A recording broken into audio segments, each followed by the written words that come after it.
O Livro dos Espíritos de Allan Kardec está estruturado em 4 partes e um total de 4.319 perguntas e respostas, divididas entre temas filosóficos, espirituais e morais. Abaixo, fornecerei um resumo detalhado de cada uma das partes e capítulos de maneira mais simples e acessível. Primeira parte, das causas primárias. Esta parte trata das questões fundamentais sobre a origem do universo e do ser humano. Kardec explora a ideia de Deus e a criação, explicando que o universo e os seres vivos têm uma origem divina. Capítulo 1. Deus. Resumo: Kardec aborda a ideia de Deus como a causa primária de tudo. Deus é apresentado como eterno, imutável, único e todo-poderoso. O conceito de um Deus absoluto e supremo é defendido, sendo a fonte de toda a harmonia no universo. Capítulo 2. A criação. Resumo: fala sobre a criação do universo, defendendo que o mundo material e espiritual foram criados por Deus. Kardec questiona os espíritos sobre a origem do mundo e os seres vivos, afirmando que a criação é um processo contínuo e regido por leis naturais. Capítulo 3. A eternidade do universo. Resumo: discussão sobre a ideia da criação e destruição do universo, sendo o mundo material efêmero, mas a essência espiritual eterna.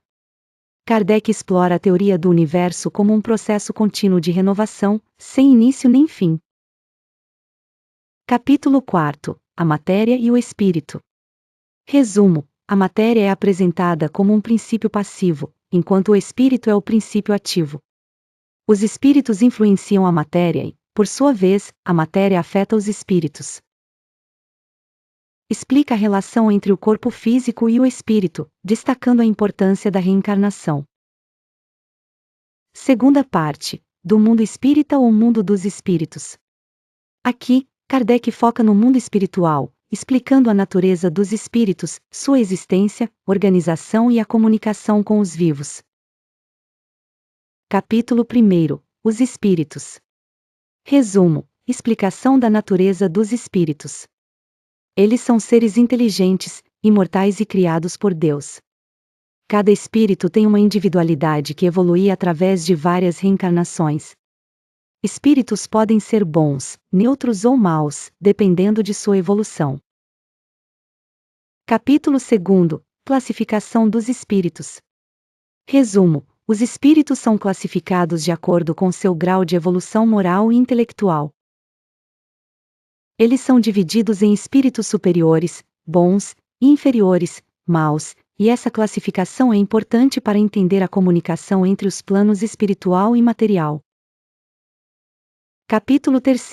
Comunicação dos espíritos. Resumo: a comunicação entre os espíritos e os humanos é possível através de médiuns.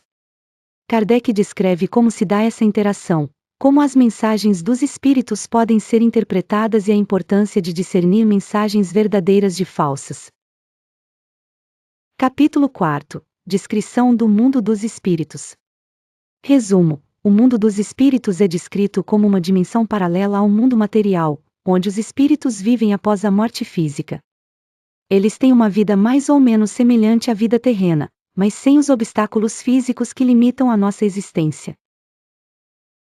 Terceira parte, das leis morais. Esta seção aborda as leis que governam as ações dos seres humanos e sua evolução espiritual. Capítulo 1. Lei de adoração. Resumo: a adoração é uma forma de respeito a Deus, mas não deve ser confundida com rituais vazios. A verdadeira adoração é a prática do bem e da caridade. Capítulo 2. Lei do trabalho. Resumo: o trabalho é essencial para o progresso material e espiritual. O esforço constante permite o aperfeiçoamento moral e intelectual, além de contribuir para o bem-estar coletivo.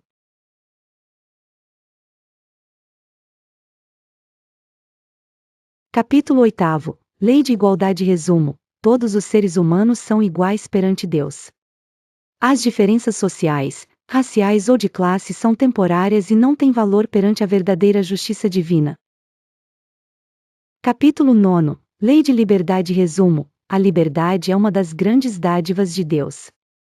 No entanto, ela deve ser exercida com responsabilidade. A liberdade de agir implica a responsabilidade pelas consequências de nossas ações. Capítulo 10. Lei de Justiça, Amor e Caridade. Resumo: a justiça divina é regida pela moralidade. O amor e a caridade são os princípios essenciais para o progresso espiritual. A verdadeira justiça é sempre acompanhada de misericórdia e compaixão. Quarta parte, das esperanças e consolações. Nesta sessão, Kardec aborda o consolo que o Espiritismo oferece, especialmente no que diz respeito à vida após a morte e o sofrimento humano. Capítulo 1. Da vida futura. Resumo: a vida não termina com a morte do corpo. O espírito continua a existir e pode se aprimorar. Kardec descreve a vida futura como uma possibilidade de renovação e progresso, onde o espírito colhe os frutos das suas ações passadas. Capítulo 2. Das diversões dos espíritos. Resumo: a vida espiritual não é monótona, e os espíritos continuam a se ocupar com atividades que lhes proporcionam aprendizado e evolução.